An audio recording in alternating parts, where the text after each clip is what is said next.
In today's video, we're going to dive deep into meta ad tracking using Google Tag Manager. So let's get started. First thing first, you'll need a meta pixel, and if you don't have one yet, follow these quick steps to create one.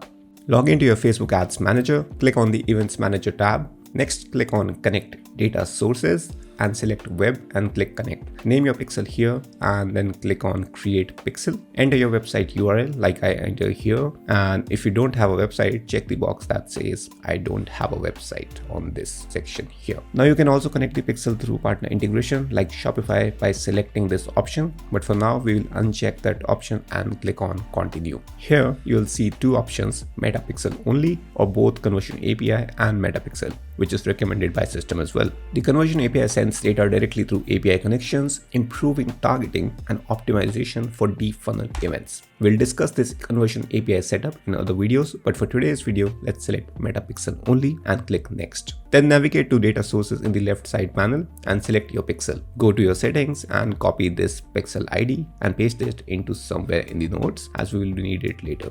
Alright, now you need to have Google Tag Manager set up on your website. If you haven't done this already, check out our video on how to set up Google Tag Manager for a detailed walkthrough with the link in the description. Once GTM is set up, you're ready to move forward. Now let's add the Metapixel to your Google Tag Manager account. So log into your GTM account and select your container from here.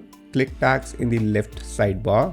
Click the New button to create a new tag from here. Name your tag, for example, Metapixel.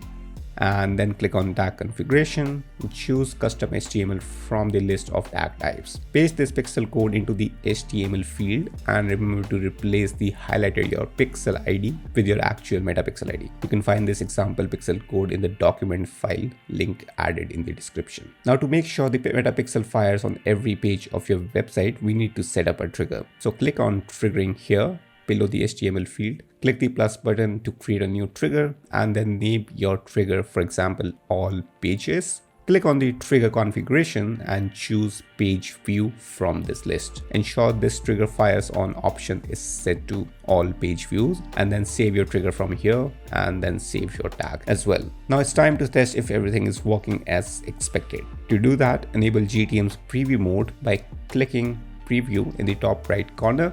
Visit your website and check if the metapixel is firing correctly on this preview mode here, or you can also use the metapixel helper Chrome extension at the top to see if it's working correctly. And if everything looks good, go back to GTM and click submit to publish your changes. And that's it. You have successfully set up meta ads tracking using GTM.